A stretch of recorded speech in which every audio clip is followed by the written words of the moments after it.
My fiancée, Willow, came to pick me up from work, but when I opened the car door, I froze in place. In the passenger seat, which should have been exclusively mine, there was a drunken man lying at an awkward angle. The car's stereo automatically connected to Bluetooth, playing an unfamiliar English song, soft and intimate. The Bluetooth device name clearly displayed on the screen, Makotini's iPhone. Makotini, such an intimate way of calling. However, Willow showed no hint of guilt, only calmly saying, "Oh, that's Makoto, my colleague. He drank too much and isn't feeling well. He's just a colleague, you know. Please be understanding and don't overthink it." Her tone was as flat as if she were commenting on the weather. Then, in a tone that seemed entirely natural, she ordered me, "Sit in the back today. I need to take him home first." I looked at her, then suddenly smiled, and clearly said just one word, "Okay." Afterward, I turned decisively and walked away without a trace of hesitation. I texted her to break up, then blocked all of her contact information. With the calmest tone, I gave her the most unforgettable, clean breakup, no drama, no strings attached. Chapter 1. Just because of this, my friend David's voice was full of disbelief as he snuffed out the cigarette between his fingers, the red ember vanishing in the night. He looked at me in confusion, like I was some unreasonable man. "You and Willow have been together for 3 years. This year, you were about to get married, and for something so trivial." I met his probing gaze and nodded calmly, my voice steady and calm. "Yeah, just because of this." To everyone, Willow was the epitome of perfection. She was a business manager with an annual salary in the millions. Beautiful, gentle, tall, graceful, no sign of the spoiled, high-maintenance behavior of a rich girl. When she stood by my side, everyone said we were made for each other. Even David had said more than once that I must have done something good in my past life to end up with a gem like Willow. Our relationship was once the purest sanctuary in my heart. It was just the two of us there. No room for any impurities, not even a speck of dust. Yet this relationship, which everyone envied,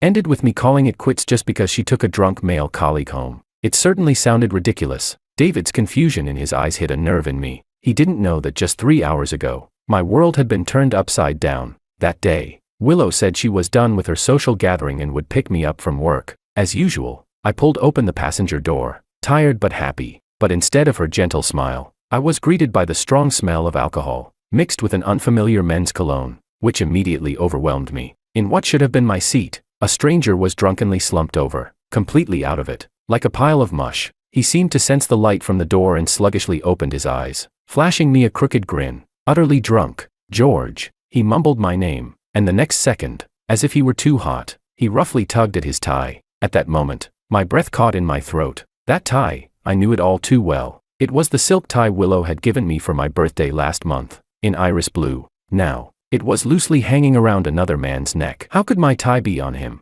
Unless she had given an identical one to Makoto. I stood frozen, feeling as though my blood was freezing inch by inch. Willow, sitting in the driver's seat, finally pulled her gaze from the rearview mirror and looked at me. Her face held no sign of guilt, not even a hint of flustered explanation. "Oh, this is Makoto, my colleague. He drank too much and isn't feeling well. As a colleague, it's only right that I take care of him." Her tone was as flat as if she were saying, "The weather's nice today." Then, in an entirely natural tone, she ordered me, "Sit in the back today. I need to take him home first." That expression, so natural, made me momentarily question if the fault was mine. But when I looked at the tie on the man's neck, I just felt the deepest sense of irony. We'd been together too long, so long that she had forgotten my most hated thing in the world, people and situations without boundaries. That tie that belonged to me, that seat that should have been mine, that man she was protecting as though it was her duty. Everything felt like a sticky mess, blinding my eyes and tainting my heart. Just then, a jarring tune suddenly blared from the car, without warning.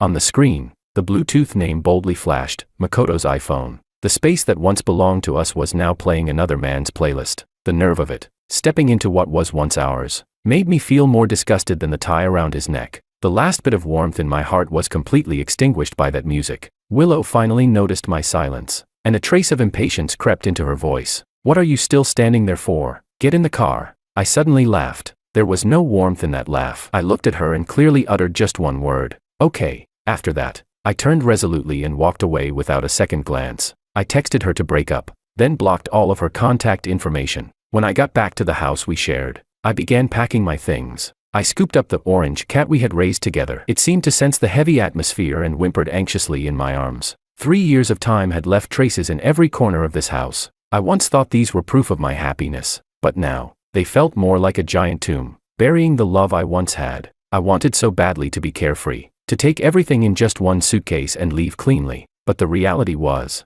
the things that belonged to me were so many that I'd need a truck to carry them all. Just as I was packing the last of my things into a cardboard box in the study, the door lock was violently turned open with a key. Willow stormed in. She was running frantically, her hair messy, her chest heaving, her beautiful face flushed with sweat from her hurried run, and her expression full of indignation as she confronted me. "What are you even doing? Do you really want to push this all the way to breaking up?" The moment she spoke, it was as if all the problems were suddenly my fault. I returned her question word for word. "And what about you? What are you so impatient about?" My calm response seemed to have completely enraged her. "Just because I took care of a drunk male colleague. He was drunk from his business meeting. I was just taking him home. Isn't that normal? George, you've been drunk from work events too. You're both men. Can't you show a little understanding?" She shouted in frustration, snatching the box from my hands and slamming it to the floor. The next second, she grabbed me from behind, holding me tightly as hot tears soaked into my back. Her rough action startled the orange cat in my arms, causing it to screech in panic. I looked at her coldly, taking a subtle step back, moving away from her grasp. That step felt like a barrier, completely separating me from her. I felt nothing but absurdity in my heart. How many faces did this woman have? In the car, she was high and mighty, but now she was pretending to be the abandoned, heartbroken woman, just because of that line. Isn't this normal? I'm done. I'm calling it off. My voice was calm, devoid of any emotion, but it cut through the tension like an ice-cold blade. Willow's expression went blank in an instant, and her beautiful eyes, once full of self-righteousness, now showed a flicker of real panic. She knew I never joked about breaking up, but the next second, she tried to shift the moral burden back onto me. "George, we're about to get married. As a man, don't you think it's petty to make a fuss over something so small?" I almost laughed at her words. "We're not even married yet," I replied nonchalantly, shattering her hypocritical questions. She flushed red with rage, completely losing control of her emotions. She suddenly reached out, trying to grab my arm. I held the cat in my arms and stepped back, avoiding her touch, like I was avoiding something filthy. Before she could descend into another hysterical outburst, I spoke the final words. "Calm down for the night. I'm not staying here tonight." With that, I turned, holding the trembling little one in my arms, and walked toward the door without looking back. I locked all her breakdowns and unwillingness behind the door. Chapter 2. It wasn't until I rushed out of that suffocating house that I realized, too late, that most hotels don't allow pets. Out of sheer frustration, I had no choice but to call my friend David. When the door opened, David froze in place as he saw the cat carrier in my hand and me standing there, a mess on his doorstep. Under the lights, there were two people, one cat. We stared at each other, the silence thick in the air. It was David who broke the strange silence first. He stepped aside to let me in, his confused gaze practically written on his face. "So, why are you bringing the cat along?" He paused for a moment, as if organizing his words, and then asked the most direct question. "Are you afraid she would be crazy enough to hurt it?" I didn't answer, only looking down to soothe the restless little one inside the cat carrier. To be honest, when I decided to get the cat, I had already mentally rehearsed this breakup scene. I had even thought it through. If that day ever came, this cat had to, and could only, go with me. So from the beginning, I was the one cleaning its litter,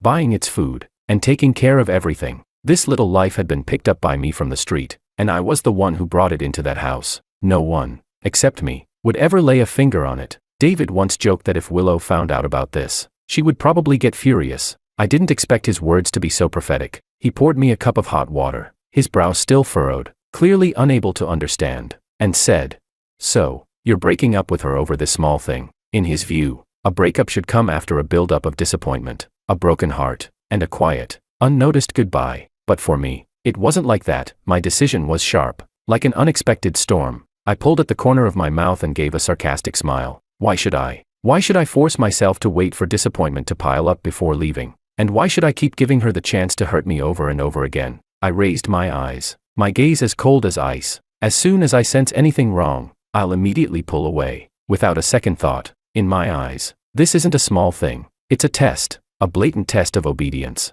If I let it slide this time, there will definitely be a next time, and the time after that, she'll only get worse, more excessive, and more shameless. I can't lower my boundaries again and again for anyone. My words turned the confusion in David's eyes into clear discomfort and heartache. He furrowed his brow, his voice strained. "What about the 3 years you spent together? 3 years, and you're willing to let go just like that? Just like that? Giving up completely? That's a huge sunk cost." I didn't say anything more. All the proof of love now felt like knives stabbing into my chest. David sighed deeply, and then placed a hand on my shoulder. I hope you don't regret this. I still want to advise you to think it over one more time. Chapter 3. The next day, I didn't call for a big truck. The whole setup would have been too much, as if there was still some room left. I only called for 2 small trucks to park downstairs. Moving out felt more like reclaiming what rightfully belonged to me. Willow didn't go to work. She sat gracefully at the dining table, elegantly eating her breakfast. Meanwhile, in the kitchen that once belonged to us, a tall and upright figure was tying on an apron,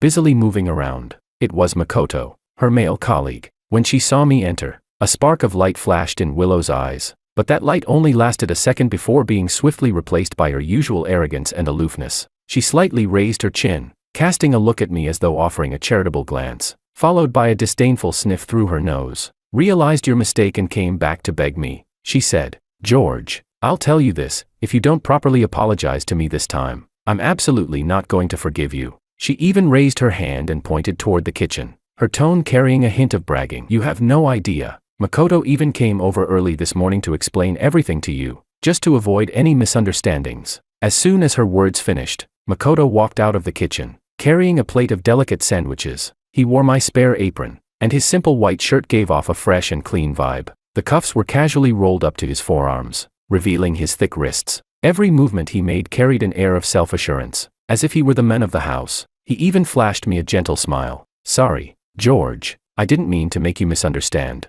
His voice was neither loud nor soft, but it clearly reached my ears, every word coated with a layer of false sincerity. "Yesterday, I had too much to drink while socializing. Willow here kindly took care of me, and she had nothing but good intentions. You really shouldn't be mad at her because of this." He placed the sandwich in front of Willow, then thoughtfully turned around to serve her a bowl of warm porridge. "I made extra sandwiches, so why don't you sit down and have some too?" As he handed her the bowl, his wrist subtly turned. A glaring red burn mark was perfectly exposed in front of Willow. Willow's brows immediately furrowed in concern, and she asked, "How could you be so careless?" Makoto smiled awkwardly, shaking his head, his voice slightly hoarse with a touch of grievance. "It's nothing. It doesn't hurt anymore. Are you an idiot?" Willow scolded playfully, grabbing his wrist and gently holding it in her hands. She lowered her head, softly blowing on the burn mark. "Look at this. It's so red. How could it not hurt?" The scene was intimate, like a painting, yet glaring, like a knife to my heart. After blowing on the burn, she didn't let go of his wrist, but rather, looked up at me defiantly and gave a command. "George, what are you standing there for? Go get the burn ointment." Makoto's face flushed at that moment, even his ears turning bright red, as if he was embarrassed, or perhaps feeling a sense of triumph. I watched this absurd and ridiculous scene unfold before me, watching their intimate performance, full of affection. A wave of laughter, born from intense anger, suddenly surged from deep within my chest. If, before this morning, I still held a tiny, ridiculous glimmer of affection for these 3 years together, now, that last ember had been completely extinguished in the absurdity of this farce. A cold curve tugged at the corner of my lips as I asked, "Did you break your hand? Can't you get it yourself?" My voice, sharp and venomous, sliced through the intimate atmosphere between them. I bypassed their frozen figures and walked straight into what used to be our bedroom. My suitcase had been packed long ago. At this moment, I was simply clearing out the last few things that still belonged to me, one by one, item by item. The things she gave me, the things I bought, all the items that carried shared memories. I threw them into black garbage bags without any hesitation. For the things I couldn't take, like the desk I assembled myself, I took a picture and sent it to the old lady downstairs who collected scrap. I asked her to come up whenever she had the time to take it away. I wanted to erase every trace of my existence from this room. Willow, with a pale face, could no longer hold back. She stormed in, her voice sharp and malicious. "George, can you stop being such a coward? Who else would be so petty like you? Makoto already explained everything to you. Why can't you just accept it?" She seemed to think her questions weren't enough, taking a step forward and glaring at me with those beautiful eyes, as if she were trying to dissect me with them. "Are you really going to give up on the 3 years we spent together?" Her tone carried a high-handed certainty, almost as if she were issuing me a final ultimatum. "I'm telling you now, once you walk out that door, you'll never find a better woman than me." Seeing that I remained unmoved, she finally began to soften, panic creeping into her voice, barely detectable. "While there's still time, you can put your things down, and I'll pretend nothing happened." I stopped what I was doing and slowly turned around. "Are you sure you want to say that again?" My gaze slowly moved from her face, filled with anger and grievance, to Makoto, who had been silently watching from the doorway, his face carrying a hint of smugness and jealousy. I smiled. I spoke slowly, each word crystal clear. If you keep talking, I'm afraid your dear colleague here might end up truly wronged. The blood drained from Willow's face in an instant, leaving her frozen in place. Then, as if someone had stepped on her tail, she explained angrily, I told you, he's just a colleague. Why do you keep holding on to this? I tugged at the corner of my mouth, a mocking smile curling on my lips. I can't do what you do. I can't spend the night taking care of a drunk female colleague while I have a girlfriend. And I certainly can't be so considerate as to connect her Bluetooth and play her favorite songs. Oh, and by the way, I said, feigning sudden realization, I also wouldn't take off my coat to cover her, afraid she might catch a cold. My gaze slowly swept across her pale face, finally landing on Makoto's innocent expression, the one he was putting on so poorly. I'm afraid I can't learn your advanced methods of avoiding suspicion, letting your male colleague into your home, tying on my apron, making a fake breakfast, then performing a heartfelt, tear-jerking burn care act. I had said everything that needed to be said. I zipped up my suitcase, and the sound of it closing severed the last connection between us. I took one last look at Willow. She just stood there, staring at me, her brows furrowed tightly, her eyes red and swollen. But even in this state, her face was still beautiful, strikingly vibrant. I couldn't deny it. 3 years ago, it was that face that had deceived me. But now, no matter how beautiful the face, it couldn't hide the decay inside. The last bit of melancholy in my heart was forced down. I waved at her, my tone colder than ever. Let's just leave it at that. Willow, let's never meet again. The moment my words fell, her beautiful face twisted beyond recognition. She almost spat my name through clenched teeth. George. You remember this.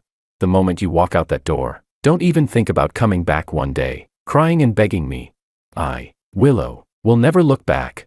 Chapter 4. Half an hour after I blocked all of her contact information, Willow updated her status. Next one will be better and more obedient. I never want to date a cold-blooded man again. The picture was a tearful selfie of hers, eyes red and pitiful. Soon, some mutual friends commented, asking what had happened. She replied instantly, her words full of innocence and grievance. I was suddenly dumped for no reason. It was David who sent me the screenshot. He cautiously asked if I was okay. I didn't respond with my feelings, just calmly telling him that Willow had invited her male colleague to our home. There was silence on the other end of the phone for a full half-minute. Then, David's angry tirade exploded like a barrage of gunfire. Is she okay? Did her brain get stuck in the door?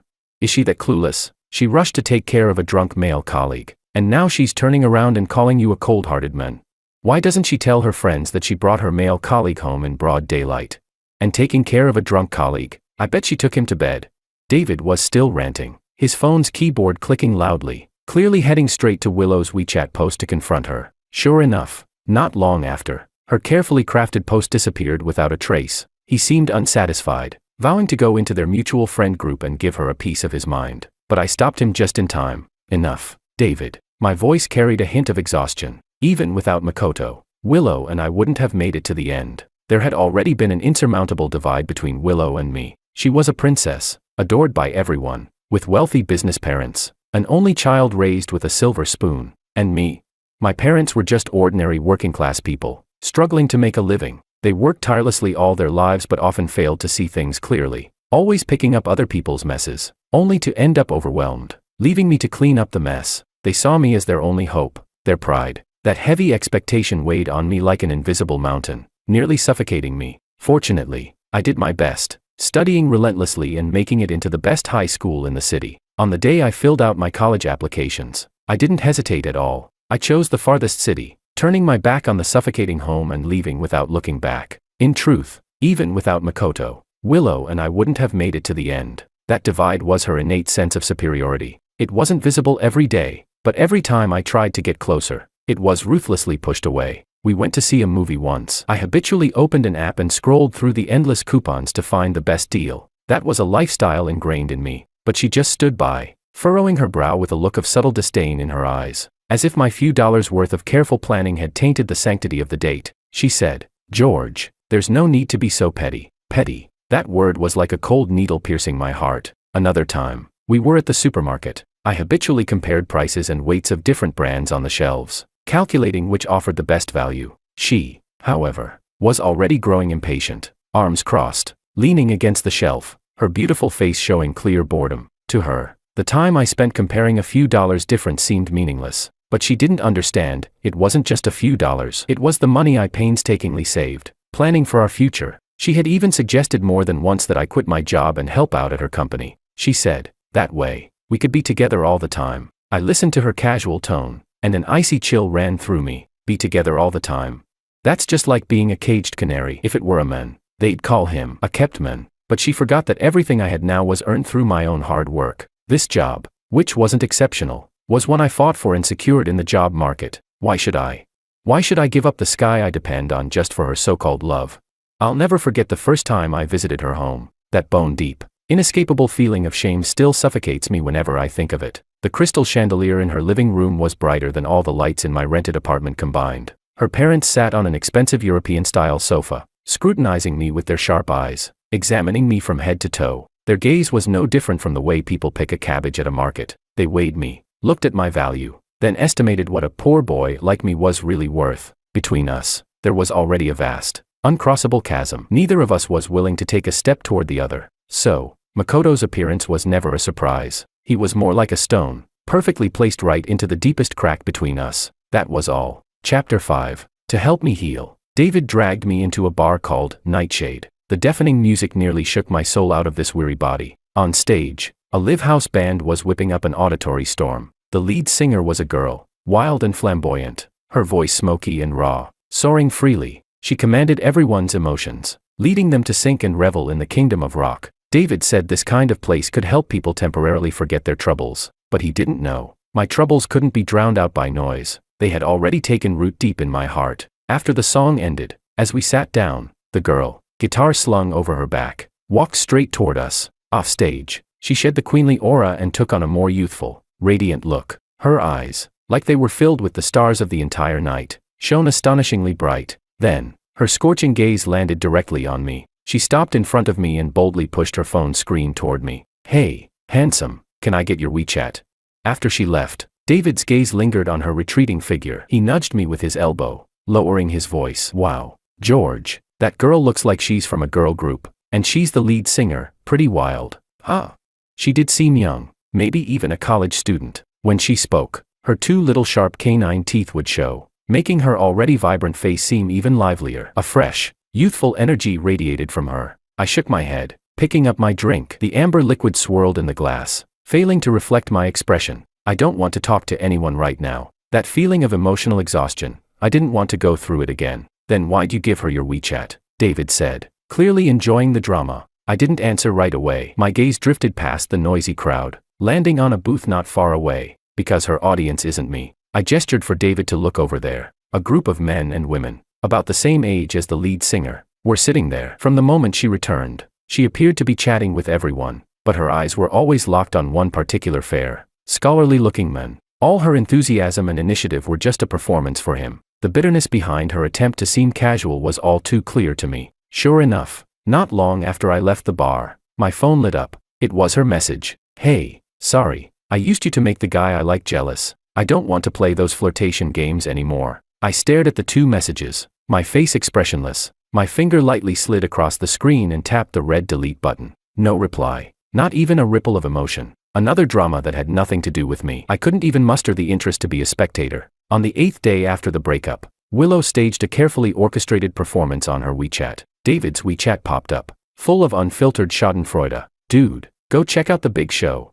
Immediately, he sent a screenshot. The background of the photo showed two figures in a hotel, nestled closely together, clearly intimate. It was Willow and Makoto. No caption, but it spoke louder than words. David's voice message followed, laughing so hard he could barely breathe. "Unbelievable. She even set it to only me visible." I asked around. None of her friends have seen it. "She must have known I'd tell you. She's deliberately putting on a show for you. You think she's still dreaming that you're gonna be heartbroken and begging her to come back?"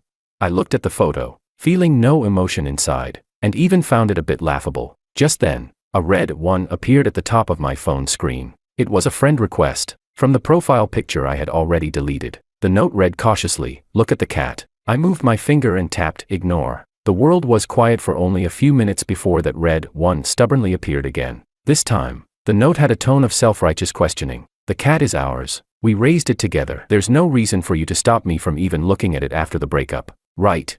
Raised together?" A cold sneer curled on my lips. Fortunately, I had already anticipated this day would come. I opened my photo album and began sending the carefully prepared screenshots. One by one, the payment record for cat food, The order details for the cat litter, the receipts for the vet bills. Each one clearly showed the payer, George. Each one. Like a silent slap to her face. There was silence on the other end of the phone for a full minute. Then, her messages came pouring in like a dam breaking. George, you've already changed your heart, haven't you? You don't love me anymore, do you? Why else would you keep these records? Just to cut ties with me completely. You have no heart. Her questioning shifted from anger to tearful pleading. Answer the phone. I want to hear your voice. I miss you. Please. Can you take me off your blacklist?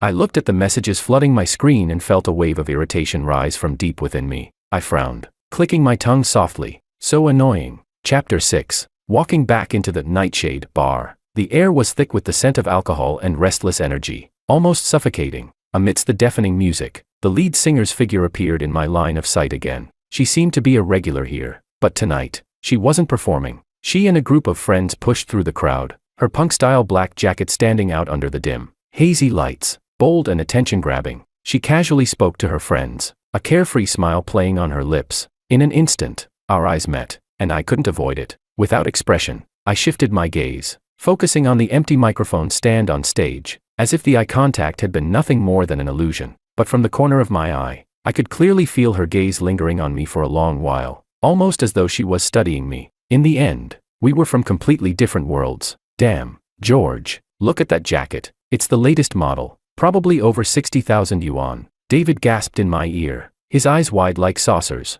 And that guitarist's new gear, worth over 100,000. He clicked his tongue in amazement, then seemed to remember something and lifted his phone to take a disheveled selfie, posting it with the caption, "This world won't change just because there's one more rich person in it." I watched his childish behavior, my lips barely twitching. Yeah, what difference does it make?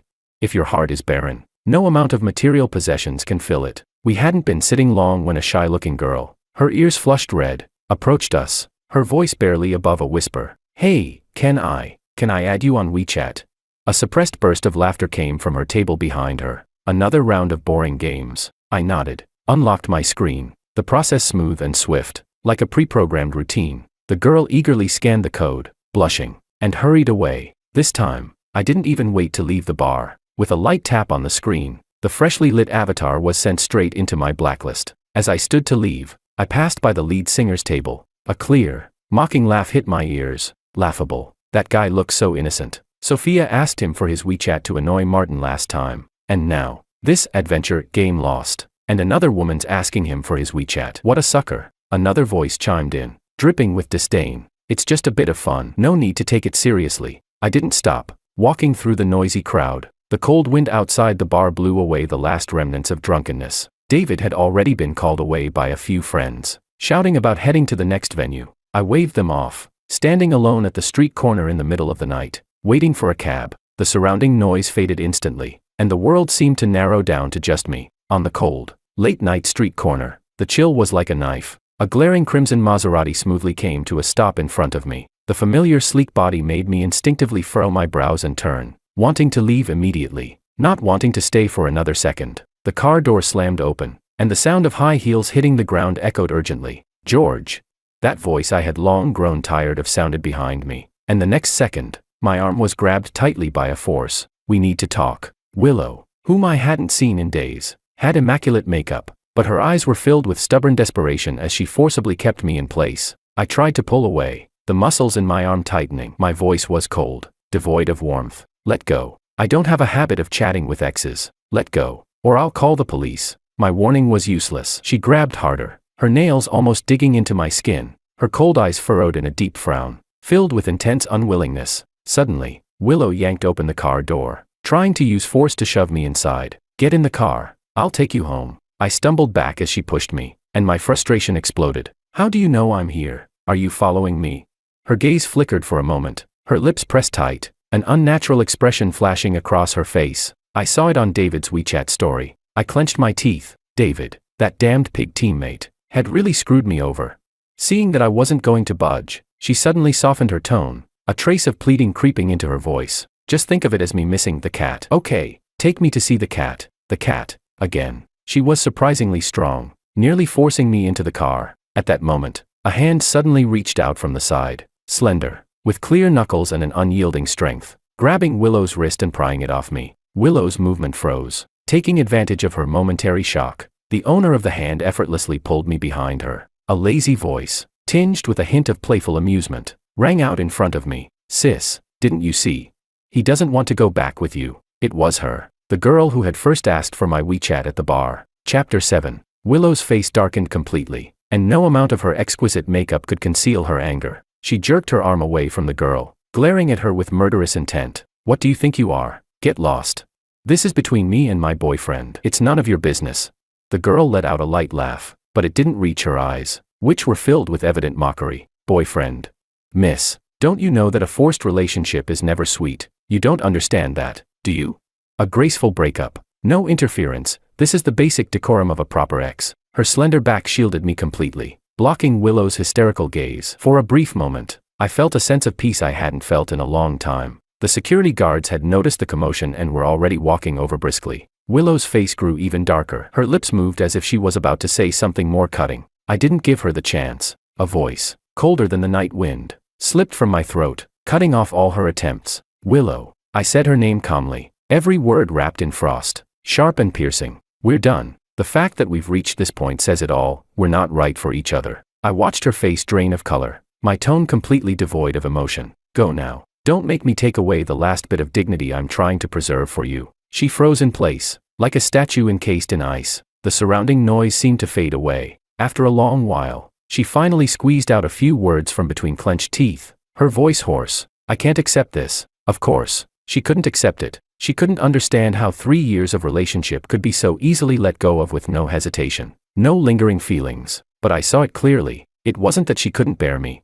nor that she couldn't let go of the relationship. She just couldn't accept it. She couldn't accept that I was walking away so decisively, without any struggle, without the pain and despair she had expected. My clean break had completely ruined the one-man show she had prepared, her dramatic, "how to win back the person who dumped you" performance. She desperately wanted to find some sign of sadness in me, some glimmer of regret in my eyes, any trace of emotion that would prove she had been wronged. But sadly, she found nothing. Willow's figure disappeared completely into the night, and the suffocating pressure that had been weighing me down faded with her. The air around me seemed to start flowing again, bringing with it the coolness of the evening breeze. I turned, stepping out from behind the girl's slender form. The street lamp's soft light illuminated her as she stood quietly before me. Her eyes, those eyes that had once been filled with mockery, now gazing at me steadily. My throat was dry. I cleared it before speaking. "Thank you." I thought for a moment and added, "You're the live singer at Nightshade, right? To show my appreciation, I'll cover your next gig." That was probably the most straightforward and cliché way I could think of to thank her. At my words,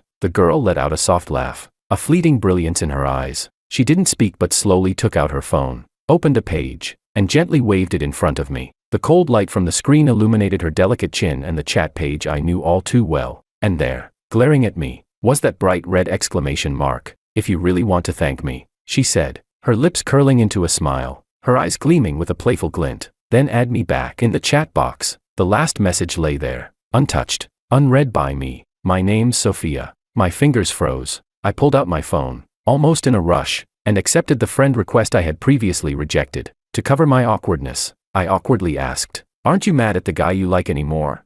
Sophia raised an eyebrow, clearly interested in my question. "Oh, how do you know I was mad at him?"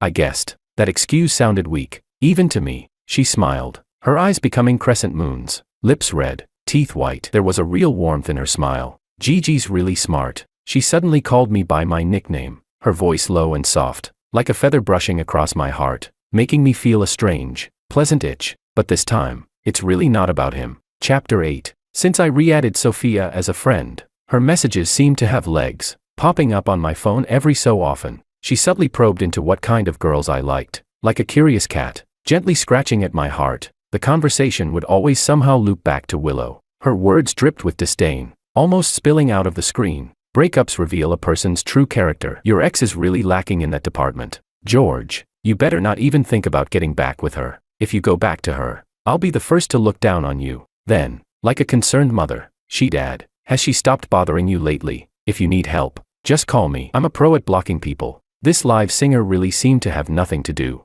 Her little life snippets trickled into mine through our brief chats. "Today I practiced my new guitar, but I accidentally scratched my hand. But I'm super strong. I powered through and played the whole song."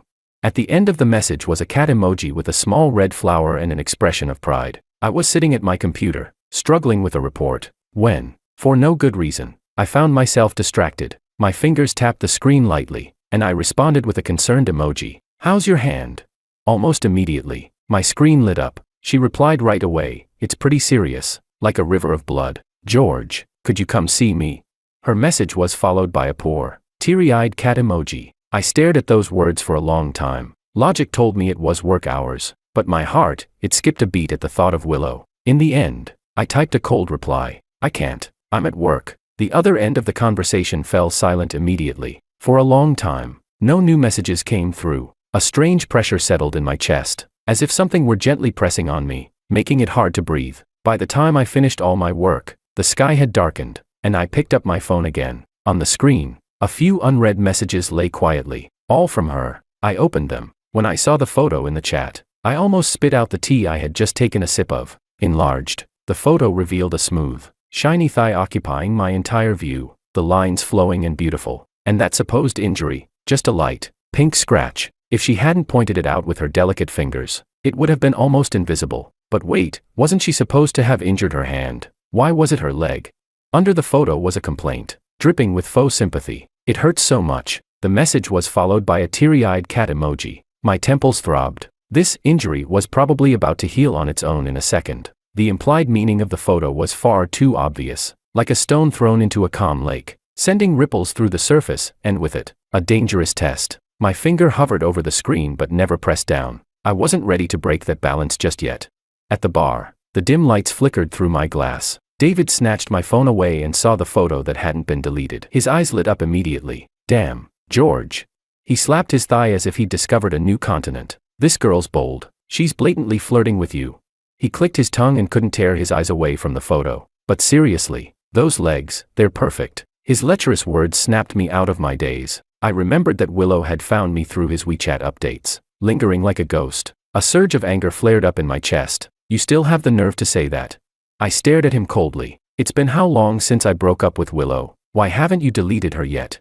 David didn't flinch at all. Instead, he winked at me and grinned like an idiot. "Hey, you don't get it. I love watching her struggle, wanting something she can't have. It's so satisfying." He shook his drink in the air, his voice dripping with mischievous delight. "Especially after the way she treated you. Watching her crack over you is just too fun." I looked at him, feeling like the whole situation was absurd. This kind of vengeful satisfaction, I couldn't relate to it at all. Chapter 9. Sophia's flirtations hung in front of me like a hook coated in honey, blatantly dangling in my face. I instinctively stepped back, unable to avoid it. Each greeting she sent was met with the coldest, most distant responses I could muster. A voice inside me screamed, part of me worried she was just using me as a distraction when she was bored. The other part of me, deeply skeptical, didn't believe in genuine affection for no reason at all. David leaned against the wall, lazily watching me and saying that I was turning myself into a prisoner, getting stuck in my own mind. "Can't you just believe in fairy tales for once? Like, there really is such a thing as love at first sight, and the moment she saw you, she fell for you." His tone was teasing, full of mockery. I immediately rejected the idea, my voice as cold as ice. "No, I don't believe in that. Any closeness always hides an agenda, especially with someone like Sophia, beautiful, dazzling, born into wealth, like a rose carefully cultivated, surrounded by admirers who would kneel before her." My suspicion was confirmed the moment I saw Sophia again. The deafening music was nearly shaking the roof of the bar. Under the dim, seductive lights, a handsome, sunny man was clinging to her by the stage, his demeanor affectionate, yet forcefully assertive. She, on the other hand, had a look of clear disgust on her face as she tried to pull her hand away. Just as she was about to say something, her gaze met mine through the bustling crowd as I entered the bar. Our eyes locked. In that instant, it felt like everything around us was muted. A bright light suddenly ignited in her beautiful almond eyes. She lifted her slender finger and pointed directly at me. "My boyfriend is here." Her voice wasn't loud, but it hit my ears clearly. My mind went blank, and I instinctively turned to look behind me. There, only David stood, just as confused as I was. Seeing my bewildered expression, the man sneered, his disdain practically oozing from his eyes. "Sophia, are you kidding me? You're just picking some random guy here and calling him your boyfriend. Who do you think you're fooling?" Tisk. A light click of his tongue, laced with impatience. Sophia picked up a square gift box from the table, clicked her high heels, and walked straight toward me. Without saying a word, she shoved the cold box into my arms. The next second, I felt her warm, soft touch as she directly linked her arm with mine. Her sweet fragrance instantly enveloped me. Sophia tilted her head slightly, a proud, almost smug expression on her face as she spoke to the men. "Let me introduce you properly. My boyfriend, George." Her voice was clear, each word crisp and precise. When she finished, she subtly squeezed my fingers, a soft, almost inaudible whisper reaching my ear, the volume just enough for only the two of us to hear. "Do me a favor." Her tone was laced with an imperceptible plea, like a kitten's paw gently scratching at my heart. I immediately understood. The small irritation I had about being used evaporated with that soft, almost pleading voice. I turned my head, meeting the man's gaze, which was filled with jealousy and frustration. I curved my lips into a smile, polite but coldly distant. "Hello, is there something I can help you with? Regarding my girlfriend?" The word girlfriend was barely a whisper, but it was clear and sharp, like a dull knife, non-lethal, but enough to sting. The man's eyes reddened in an instant, as though I had publicly exposed all his fragile pretenses. His voice trembled, filled with a desperate, almost frenzied madness. "I don't believe it. I've never heard of you, Sophia. You just picked some random guy to fool me, didn't you?" Sophia's delicate brows furrowed, the last trace of patience draining from her beautiful face. Her tone turned icy, colder than I expected. "Enough, Martin. Do you really want us to prove it to your face?" At her words, the man named Martin's face drained of color, the last trace of blood vanishing completely. He glared at me, his eyes burning with hatred, as though he wanted to pierce right through me. Then, in a flurry of embarrassment, he turned and forced his way through the noisy crowd, fleeing. The deafening music once again flooded my ears. I watched his disappearing back, then returned the cold gift box to Sophia. She had helped me once, and I had helped her once. We were even. But to my surprise, Sophia simply looked at me, showing no intention of reaching for the box. Her smooth lips parted slightly. "It's for you." I froze for a moment and lowered my gaze to open the gift box. Inside, resting quietly, was a watch, its subtle silver dial gleaming with a cold, expensive shine. It was clearly worth a lot. Sophia's pale earlobes had inexplicably turned a faint shade of pink. She glanced at me, but then, as if burned, quickly shifted her gaze away. She spoke softly. "Has anyone ever told you that your name suits you?" "George." She uttered my name, the trailing sound soft and light. "Traditional and reliable. Traditional and reliable." That phrase felt like a ridiculous joke. I couldn't help but laugh, though the laughter didn't reach my eyes. She probably didn't know I had a younger brother, Ethan, a name that symbolized strength, courage, and resilience. But behind that name, there was no beauty, no hopeful meaning, just endless darkness and mire. Gentle was another word someone had once used for me. Willow. But after we broke up, she'd told anyone who would listen that I, George, was just like my name, flashy, pretentious, and disgustingly fake. I suppressed all emotions, closed the gift box, and handed it back to her. "Thank you for the watch, but it's too expensive. I can't accept it. Consider today as me repaying the favor for last time when you helped me." I spoke with politeness, keeping a distant tone, trying to draw a clear line between us. Sophia stared at me, the light in her beautiful eyes slowly fading. After a long pause, she suddenly tugged at the corner of her lips, a cold, mocking smile spreading. "George, it seems you really want to distance yourself from me." Her voice was light, but it pierced straight into my heart like a needle. "Why? You don't like girls who are younger than you?"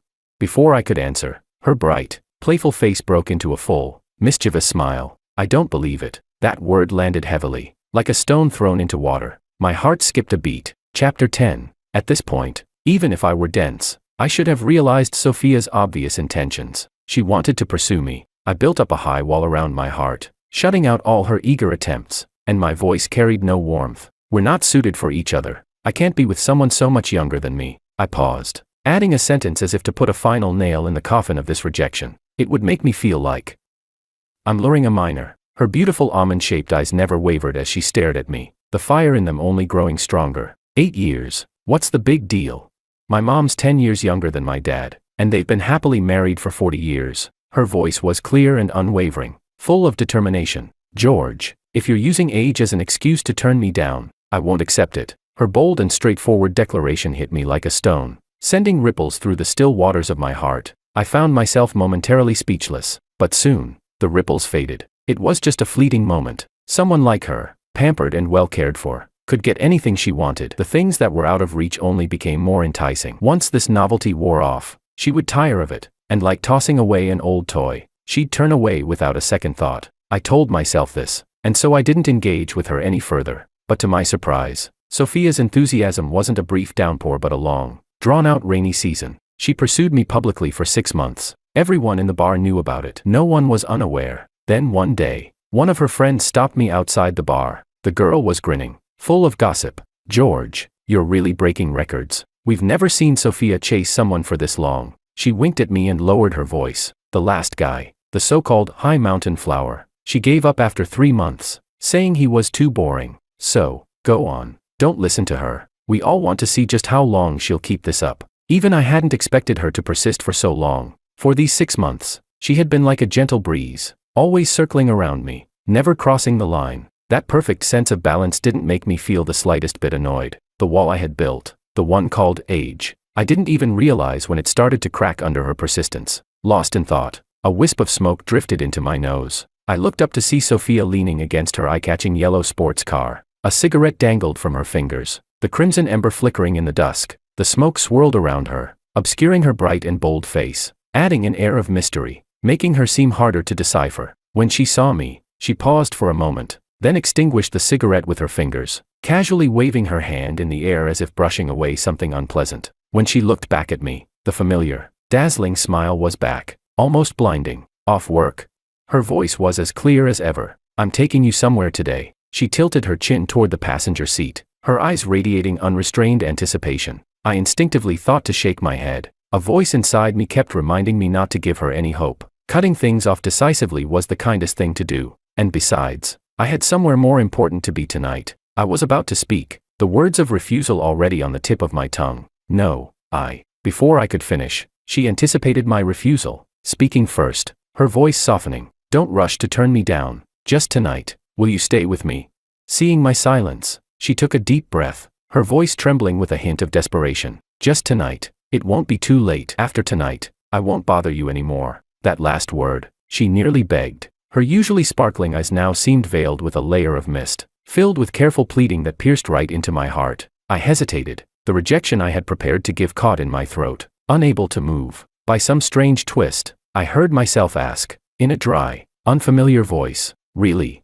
The moment the words left my mouth, the light in her eyes flared back to life, like a long-waiting kitten finally seeing its owner return home. The gloom in her gaze cleared, and she nodded eagerly, her smile so bright it could melt an entire winter night. "Really?" Chapter 11. I regret it. The moment I sat in the sports car, I regretted it. My body was slammed down into the seat by a powerful force, as though my soul had been flung behind the car, desperately trying to catch up. In my ears was the symphony of the roaring sports car engine, mixed with her laugh, triumphant and flamboyant. That laugh scratched at my taut nerves, neither too heavy nor too light. I don't know how much time passed, maybe it was a century. So long it felt, but finally, the harsh engine noise came to a halt. The surroundings fell into complete silence. The sky had turned pitch black. With the cold light of the moon, I could finally see the scene outside the car, the towering iron gate, the tranquil path, the solemn tombstones. This place is a cemetery. A chill crawled up my spine, inch by inch. The outline of the cemetery, the familiar silence,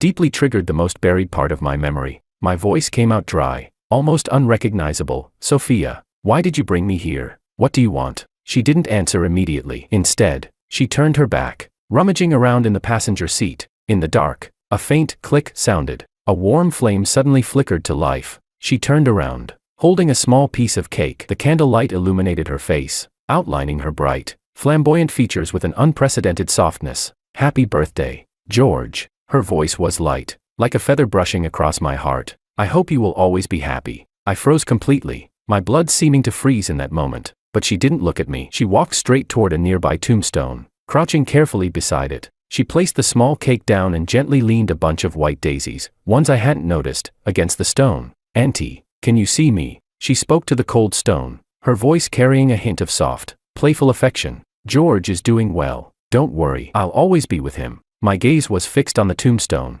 The black and white photo on the stone was of a woman, smiling gently. My mother. It felt as though a ball of scalding cotton was lodged in my throat. Using every ounce of strength, I forced a few words out through clenched teeth. "How did you know? How did you know today is my birthday? And how did you know that today is also the anniversary of my mother's death?"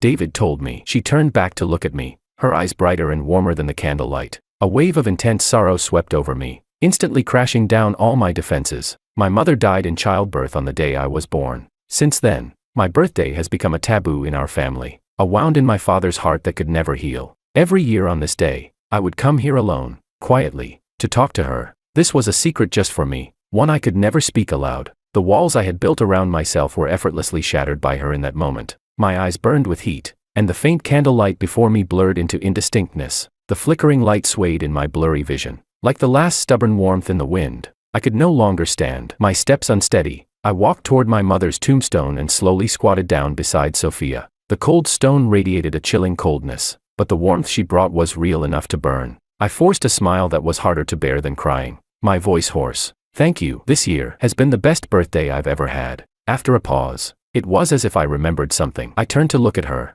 trying hard to make my tone sound more relaxed. By the way, I'm the same age as David. Why do you call him brother but not me? She seemed caught off guard by the question, paused for a moment, then blushed slightly. Her gaze shifted awkwardly as she scratched her head. That's different. I don't want you to be my brother. Her voice was very soft, but it was like a stone thrown into the lake of my heart, creating ripples that spread out one after another. I withdrew my gaze and looked at the small flickering flame. So, today, you want me to accompany you to the cemetery? That was just to get you here. She seemed worried that I might misunderstand, quickly explaining with a tone full of unsuppressed frustration. I just wanted to spend your birthday with you. It's hard to get you to agree to anything. Looking at her puffed up cheeks, the ice in my heart melted a little more. Suddenly, she seemed to remember something and eagerly pulled something out of her pocket, carefully handing it to me. It was a small turtle, woven from colorful string, looking clumsily adorable. She knew I didn't like receiving expensive gifts, so she had made the little turtle herself. I couldn't help but laugh and cry at the same time. I reached out and took it, my fingertips feeling a little cold.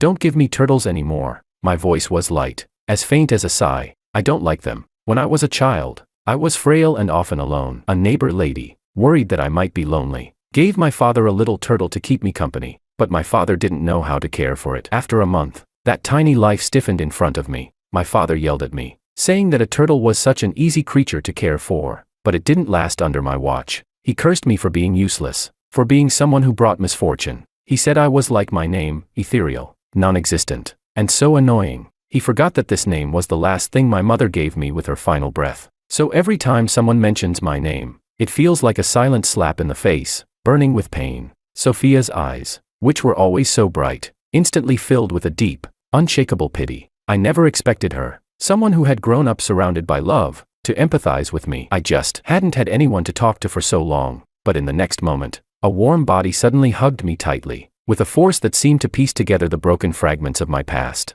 Her arms wrapped around my back as though she were trying to gently stitch me back together, piece by piece. She whispered into my ear, her tone incredibly serious, as if declaring a solemn truth. You are good, and your name is good. George, you deserve love, no matter when. With a sudden crash, the last thread of rationality in my mind snapped completely. So this is what it feels like to be chosen and cared for by someone. This warmth was enough to pull me out of the mire of my past. I raised the corners of my lips, and this time, it was a smile that came from the heart, free of any pretense. For the first time, I actively responded to this light that had barged into my life. Thank you. I looked into her eyes under the candlelight and whispered my wish. My wish is that we both get better in the future. Sophia, my wish is to have you with me. Chapter 12. On the way back, the night wind carried a faint sweetness, almost imperceptible, but Sophia wouldn't let go of my hand. Her fingers stubbornly tangled with mine. Let's take a picture, George. She raised her phone, not pointing it at our faces but at our tightly clasped hands, clearly pressing the shutter. In the photo, there were no faces, only the silent vow of our fingers entwined. She quickly posted it online, with a caption that was just one word: mine. Dominant. Just like her. Not long after, her phone rang. The voice on the other end was unrecognizable, but her tone was so excited it was almost unbearable. It worked. We finally did it. I thought it was just a little girl's excitement, sharing our budding romance with her friends, and didn't give it much thought. After all, it was the first time someone was loving me so fervently and steadfastly. David soon saw our official announcement from my WeChat post, and his message was full of teasing. Nice one, George. How's it feel to date a little sister? How did it feel? I raised my eyes and glanced at Sophia, who was curled up on the couch, hugging the cat. Clingy, too clingy. She seemed like she wanted to be attached to me 24/7, leaving her mark on all my things to claim ownership. This was completely different from Willow, two completely opposite extremes. When I was with Willow, it felt like we were two independent planets, orbiting smoothly on our own tracks. Occasionally, we would cross paths but never interfered with each other. But Sophia, she was the sun, demanding that I, the planet, must always revolve around her. Her possessiveness and desire for control were strong, almost obsessive, especially after she found out that Orange was a cat I raised with Willow. She looked at that fluffy little creature, her eyes always so bright, but there was a barely noticeable hostility in them. She even got jealous of the cat. Recently, she started pestering me for a Valentine's Day gift, not an expensive luxury item, but something handmade by me, to prove it was one of a kind and filled with love. I, who couldn't even get through a basic craft class, what could I possibly make? But seeing the expectant look in her eyes, I couldn't bring myself to say no. After thinking it through, I could only dive into a handmade silver jewelry shop after work, learning how to make her a necklace. The clumsy file in my hands was like an unruly beast, constantly resisting me at every turn. My phone was set up beside me, and in the video call, I could see Sophia's enlarged face, smiling cheerfully. She rested her chin on her hand, looking at the screen with great interest, watching me struggle with the cold tools, my face contorting with frustration. The joy in her eyes almost overflowed from the screen. It seemed like my clumsiness and awkwardness were exactly what she wanted to receive, the one-of-a-kind love letter. At that moment, an unfamiliar voice suddenly came through from her side. Look at you, smiling like that. Are you really serious about it? The teasing in the voice was sharp and abrasive, and I instinctively paused my movements, looking up at the screen. In the video, Sophia's smile instantly vanished without a trace, replaced by a cold frown. It seemed like she muttered something angrily, and in the shaky frame, I caught a glimpse of an awkward figure hastily walking away. When the camera returned to her, she had forced a smile back on, but it was a little strained. Don't listen to her nonsense. She's just jealous that I have such a loving boyfriend. I just Ed in response, nodding as I turned back to my work, battling the unshaped silver material. The surroundings fell quiet again, only the sound of the file scraping against the metal breaking the silence. After a while, I didn't hear her say anything else, but the almost searing gaze of hers never left me. I looked up and met her careful, almost inquisitive eyes. You aren't angry, right? Her voice was soft, as if afraid of disturbing something. I was a little confused. No, I'm not. Getting angry over a careless remark wasn't something I would do. Upon hearing my affirmative answer, Sophia seemed to finally release the tension she had been holding, letting out a long sigh. This necklace took me a whole month to finish. During that time, I tore it apart and fixed it again and again, remade it countless times, and finally, clumsily, I finished it. When I handed her the small box with the necklace inside, I felt an inexplicable nervousness in my heart. Sophia opened the box, lowering her gaze, staring at it for a long, long time, long enough that I thought maybe she didn't like it. Thank you, I really like it. She finally spoke, but her voice carried an indescribable heaviness, completely different from the excitement I had expected. My intuition told me that something was off, but I couldn't figure out what was wrong. I reached out and pinched her cold cheek, trying to dispel the strange atmosphere. Chapter 13. On my way home in the evening, I ran into someone I thought I would never see again. She was standing under the camphor tree, the one where we once fed stray cats together. She wore a striking red dress. Standing there motionless, she gazed at me quietly, her eyes full of longing and reluctance. The smile on my face slowly froze, my fingers tightening as I unemotionally hung up Sophia's call. It was Willow. I remembered how, after I blocked all her contact details, she went crazy, calling me from different unknown numbers. Back then, she was still upset about our breakup, unable to let go of me or herself. On the phone, she had asked me, hysterical, to give her an explanation she could accept. Even if I die, you must let me die with clarity. She stubbornly believed that unless she understood the reason, her life would never be able to move past this. I thought it was ridiculous and laughable. She had forgotten so quickly. It was as if she wasn't the one who had been ambiguous with a male colleague, letting him into her home. Now, she was acting as though the world owed her, playing the victim. So, I told her, with utter seriousness and cruelty, word by word, you were testing me, testing my limits, testing how much I would tolerate for you. He was so obviously in love with you. You didn't reject him. You even let him into your home. Willow, we're not kids anymore. If you don't initiate, you still have to reject. Your lack of rejection was, to him, an open invitation. You can stay up all night taking care of him because he's drunk. Tomorrow, you'll let him into your bed. If I let this slide, how can you guarantee there won't be a next time? I'm just not giving you another chance to hurt me. What are you feeling wronged about? As for her suffocating family and the coldness she showed day after day,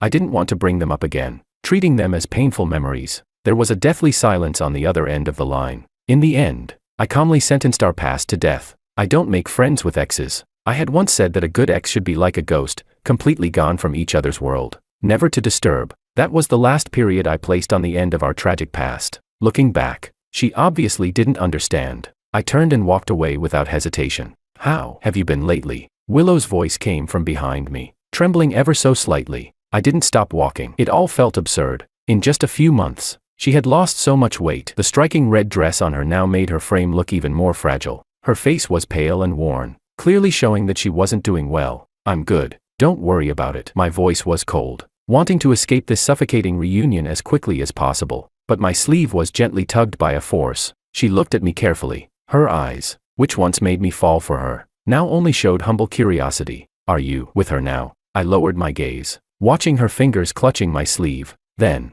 I looked up and met her eyes, where I could clearly see a glimmer of lingering affection. I quickly turned my head, as though that gaze had burned me. It's none of your business. Don't push me away like this. She softened her voice, as if trying to coax me. Even though we're apart, I still want you to be happy. Her tone suddenly shifted to a more aggressive questioning. But do you really know the person you're with now? My steps finally halted at her words. So, it wasn't about me. It was about Sophia. What do you mean? Willow didn't respond but just held up her phone, the screen glowing as it reflected the satisfied smile on her lips. This was just taken. The background of the photo was bizarre, with loud heavy metal music seeming to burst through the screen. It was a live house. In the center of the photo, the person swaying freely to the music, with a bright smile on her face, was Sophia. Just a few minutes ago, she had sweetly told me on the phone that she was writing a new song and was so tired she could barely lift her head. Willow was sure this photo would be the thorn that pierced my heart. She thought I would be thrown off by a lie. If she had just gone to a live house without telling me, that wouldn't have been a big deal. I'm not the kind of person who ties their partner down. But Willow's smug expression told me there was more to this than just a night out.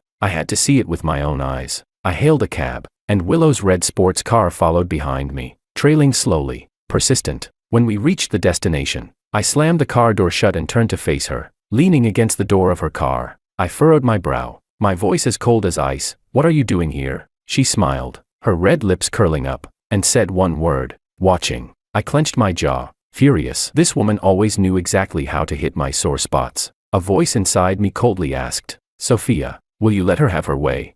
Chapter 14. Sophia proved it with actions. She would. Not only did she let Willow see the joke I had become, but she also trampled my dignity and self-respect underfoot, crushing them to pieces. As soon as I entered, the deafening music instantly engulfed me. In the bizarre lighting, I spotted her immediately. Sophia, the girl who was always obedient and sweet in front of me, was now laughing wildly, playfully, sitting on a man's lap. I looked at the guy. His face was so familiar. It hurt. It was the same guy who had blocked her in the bar. Her face was flushed, almost completely nestled in the guy's arms. I almost thought you were really charmed by that old man, the guy said, his tone full of smugness. The word old man made my heart stop for a beat. You're just using him to get back at me, right? To test my sincerity, right? Now you've won. So hurry up and break up with him, the guy said, gloating. Sophia let out a soft snort, her tone dripping with the pride of someone doing a favor. Well, you didn't care about me at first, so I had to find someone else to make you mad. But she changed the subject,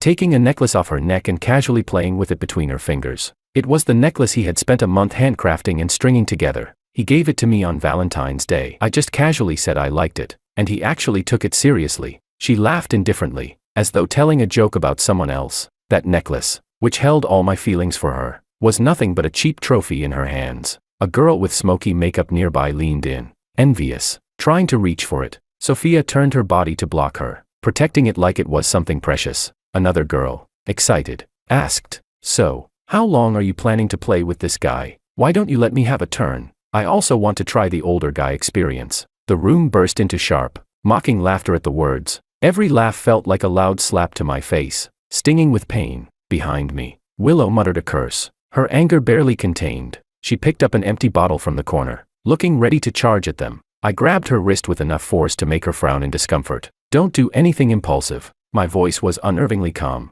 Willow turned sharply to look at me, a mix of complex pain and anger flashing in her beautiful eyes, as if scolding me for not standing up for myself. Are you really just going to let them insult you like this? Before she could finish speaking, I let go of her and walked toward them. The mocking laughter came to an abrupt stop as soon as I appeared. Sophia's smug and flirtatious expression froze, replaced by complete panic and paleness. Go, George, what are you doing here? You have to let me explain. I didn't look at her frantic face. My gaze was solely focused on the necklace she was clutching in her hand. I didn't say a word. I reached out, taking the necklace from her trembling fingers. The cold touch seemed to cruelly mock the warmth I once gave her. Then, I grabbed a bottle of beer from the table. In the shocked gazes of everyone around, I poured the entire contents over her face, the one adorned with delicate makeup. The beer dripped down her hair in a messy, ungraceful cascade, splashing across her fake expression. My gaze was calm, like a stagnant pond, no ripples rising at all. There, now. Even breaking up seemed like an unnecessary, redundant phrase. Saying we were never really together, that it was just a game, might be more fitting. The suppressed emotions burst out like a shaken bottle of soda, the moment the cap was twisted off, foam spilling over in a sticky, destructive sweetness. I looked at those eyes I once thought were filled with stars, with an intense disgust. In her terrified, pleading gaze, I heard myself curse her with venomous words, each one sharp and deliberate. It wasn't just a game, was it? Why the act of being wronged in front of me? Why can't I just play with you to death? Get out of here. Never show your face in front of me again. My attitude shattered whatever hope she had left. As soon as I finished speaking, the man who had been silent until now finally couldn't stay seated. He jumped up, his finger nearly poking my nose, his face full of disdain and contempt. How dare you speak like that? You really think you're some pure-hearted male lead, fishing for true love? Why don't you take a look in the mirror and see how old you are? Shut the fuck up, Sophia screamed at the man. Then, like grabbing at a lifeline, reached out to pull at my sleeve. Her hand never even touched me. Smack. A crisp, sharp slap echoed through the air, slapping back at her. Sophia's head snapped to the side from the impact, 5 clear finger marks immediately appearing on her face. She clutched her cheek, staring in disbelief at the person in front of her.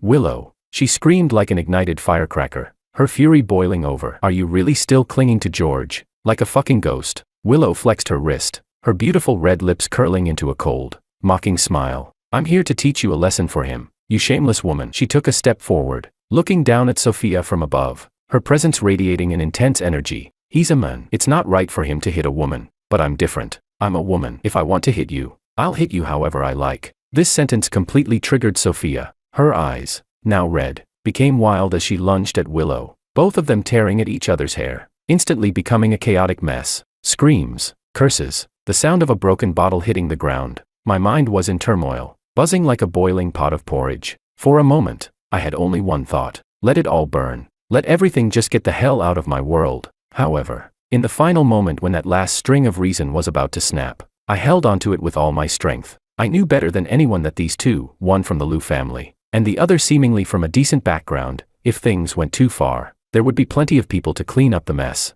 The only one who'd suffer would be me, the old man with nothing to my name. Willow. My voice was low, but it cut through the chaos like a cold blade. Let's go. Willow, who had been pinning Sophia down, paused when she heard my voice. Without hesitation, she released her grip, stepping back and swiftly returning to my side. Sophia, now a mess, slumped to the ground, her hair in disarray, her makeup ruined. She glared at me with such intensity, as though she wanted to carve pieces of flesh out of me with her eyes. I didn't give her even a glance. I turned, decisively leaving. Chapter 15. The night had deepened. In the apartment, only the smell of disinfectant lingered, sharp and cold. I lowered my eyes, carefully wiping the cut on Willow's lip with a cotton swab, dipping it in antiseptic solution. She was very quiet, not once wincing in pain. In just a few short hours, my life had been fast-forwarded, and another farce ended in a hurried collapse. Once again, an uncomplicated breakup. The moment I stepped out of the bar, I expressionlessly pulled out my phone.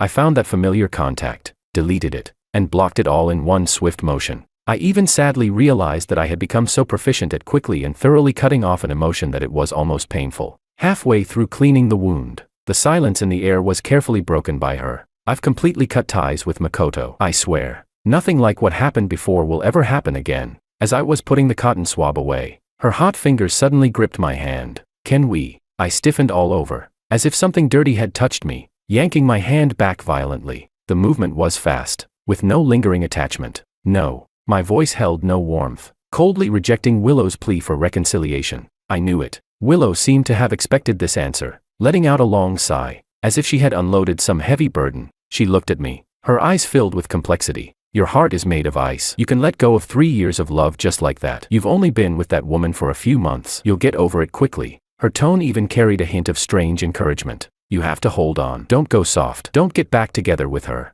I lifted my eyelids, not wanting to say more, giving her a tired, dismissive glance. I don't need you to teach me. Indeed, Failed relationships are never worth revisiting, and those who have betrayed me will never deserve forgiveness. I told David everything in detail. On the other end of the line, there was a long silence. After the silence, came a disappointed sigh. Damn, man, I've known you for so many years. How did I never realize you've got a knack for attracting trash? No wonder Sophia was acting like a lunatic yesterday, calling around, asking where you were. He paused before asking the same soul-searching question I had. With her love for drama, why doesn't she just go off and destroy herself? I didn't reply. All the curse words I could think of had already been used when I poured that bottle of beer on her. What was left was just endless exhaustion and disgust. Sophia, of course, couldn't reach me. She chose the most foolish and direct method, waiting for me downstairs at my building. The bruises on her face hadn't faded, and combined with her pale, pitiful face, she looked both pathetic and repulsive. The moment she saw me, her lips moved as if she wanted to say something, but she swallowed it back down. Her eyes seemed to be asking for an explanation, but also fearing that I would tell her to leave. I couldn't be bothered to listen to any more nonsense,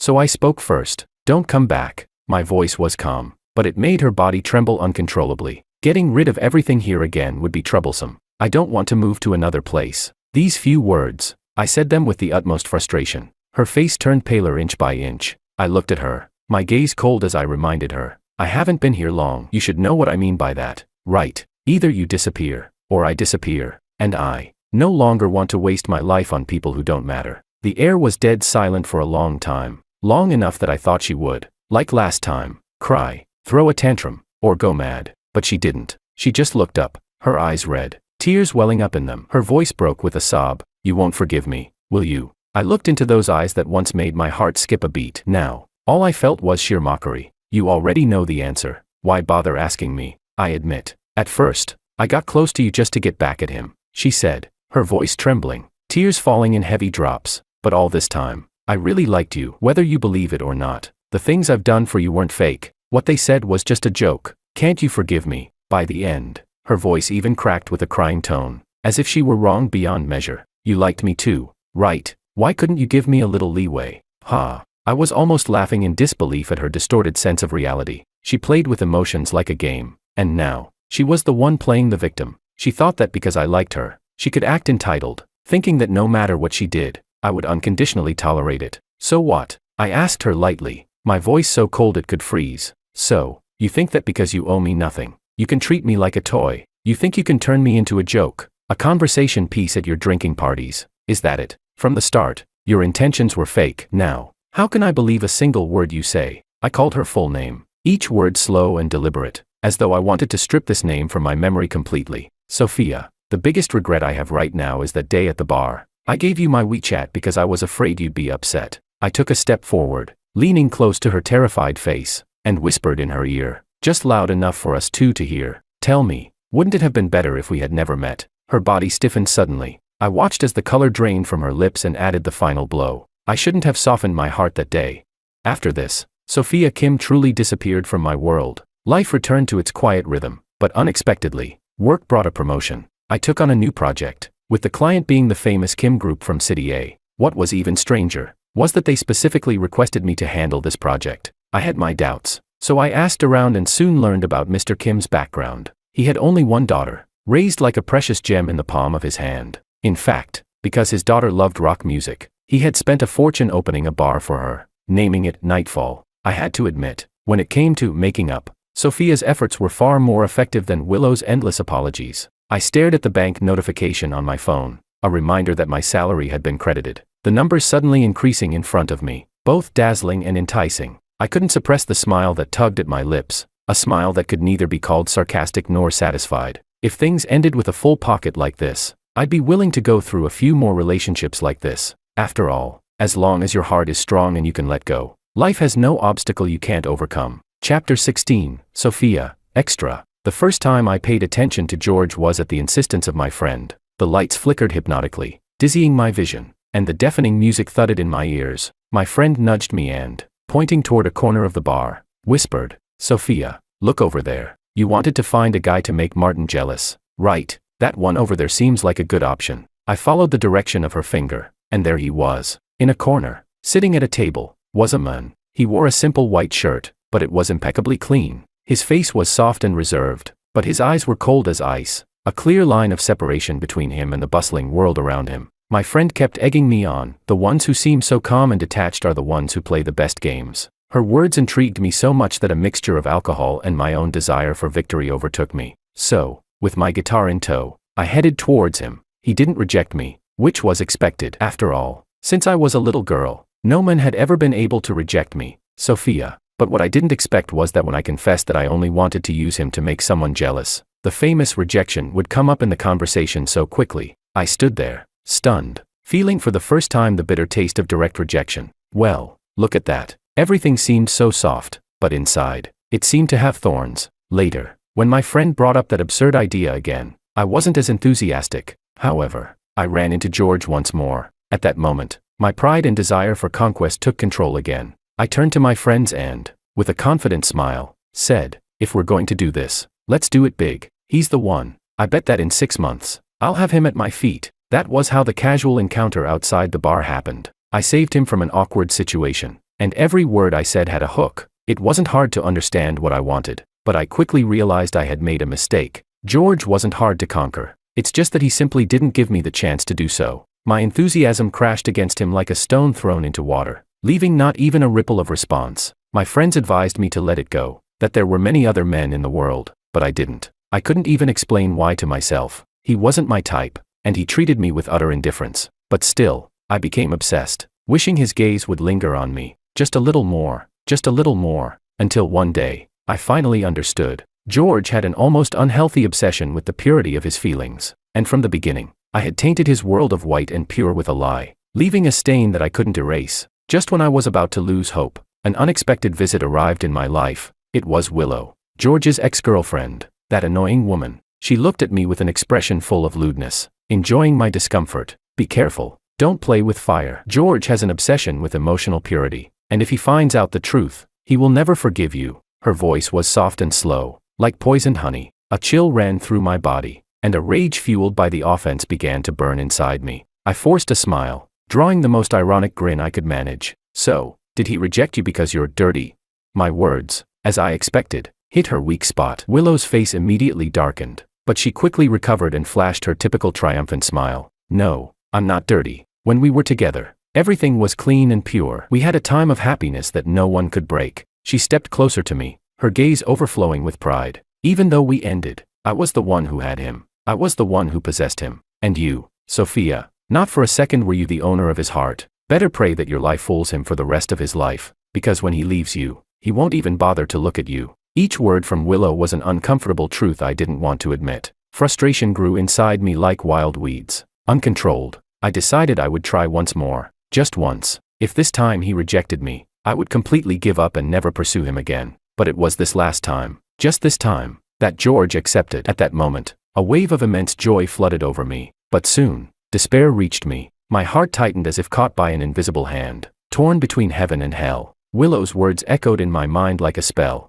To deceive him forever. I had to deceive him forever. That elaborate lie would eventually come to an end. When George saw me sitting on Martin's lap, laughing with my friends, and heard that absurd joke, my world collapsed immediately. Panic flooded my chest, and my blood froze in an instant. At that moment, I couldn't distinguish whether what I felt for him was just a desire for conquest or if, truly, I already loved him deeply. All I knew was that I couldn't lose him. I wanted to tell him that at first it was a lie, but that the feelings had become real. I wanted to tell him that Martin was already part of the past, that it was just a game, that I really just wanted to be with him. But I opened my mouth, and no words came out. I had seen George's determination before. In his world so pure, there was no room for even a speck of dust. Opportunities are always unique. Once lost, there is no second chance. Those eyes that once drowned me in tenderness were now cold, devoid of even a hint of softness. Only a clear, frozen contempt remained. His gaze, like a sharp dagger, pierced through me. I knew at that moment that everything between us had ended.